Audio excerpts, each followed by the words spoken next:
현재 국내에서 일하는 이주 노동자의 수는 약 120만 명으로 추산됩니다. 하지만 이들 중 상당수는 최저임금도 받지 못하고 강제 노동에 시달리는 상황에 있는 것으로 알려졌는데요. 이주 노동자들의 실태를 김효미 기자가 취재했습니다. 3개월 전 해외 매체가 보도한 한국의 이주 노동자 주거 환경에 관한 뉴스. 내용은 외국에서 온 이주 노동자를 고용한 사업주가 노동자들을 위한 집을 지어줬다는 내용입니다. 이거보다 좀 더 열악한 기숙사가 있었죠. 시설이 좀 노후화됐고 조금 더 나은 시설을 얘들한테 해줘야 되겠다 생각을 하고 이 기숙사를 짓게 된 거고. 이주 노동자를 위해 집을 지어준 것에 대해 국내를 비롯해 외신들은 이례적인 일이라며 앞다퉈 보도했습니다. 3년 전 겨울 포천에서 캄보디아 이주 노동자가 난방도 되지 않은 비닐하우스에서 숨진 사건이 있었기 때문입니다. 이주 노동자의 기본적인 인권조차 보장해주지 않는 포악한 한국인 사업주. 이것이 해외 국가가 우리나라를 바라보는 모습이었습니다.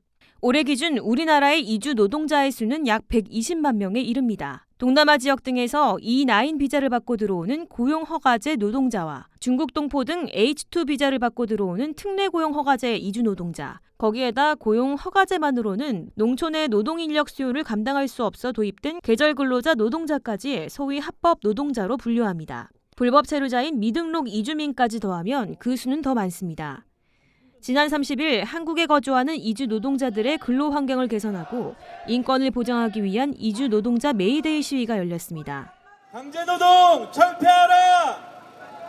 철폐하라! 철폐하라! 사업장 이동의 자유 보장하라! 보장하라! 보장하라!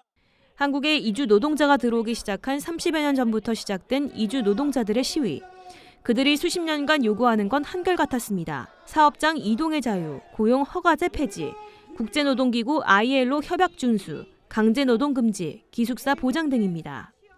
우리 노동자들은 보통 공장에서 움직이도 않고 이렇게 자비원은 계속 군인함시 받고 계속 지내고 있는데 이거 이 한국 사회에 얘기를 해야 이거 꼭 바꿔야 한다. 특히 고용허가제 철폐는 이주 노동자들의 수건입니다.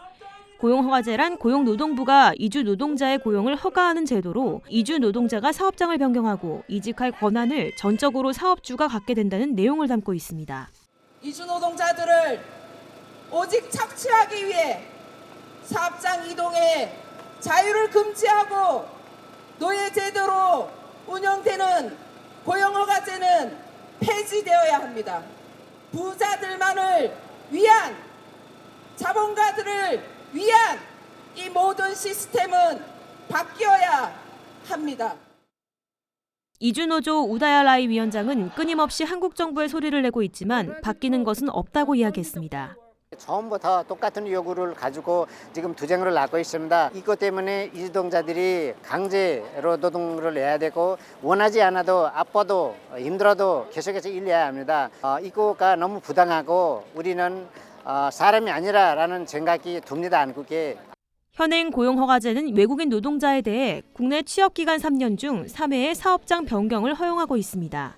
외국인 노동자가 노동 조건이 좀 더 나은 사업장으로 갈 수 있도록 한 장치인데 현실적으로 이직을 위해 사업주의 동의를 얻기가 불가능하다는 게 이주 노동자들의 주장입니다. 2004년 8월부터 시행된 고용허가제는 올해로 시행 20년을 맞았지만 고용허가제에 대한 찬반 논란은 여전히 뜨겁습니다. 이주 노동자 관리와 근로 환경 개선이라는 두 주장이 상충하는 가운데 입장을 좁히려는 노동자들의 투쟁은 한동안 계속될 전망입니다. 구티비 뉴스 김효미였습니다.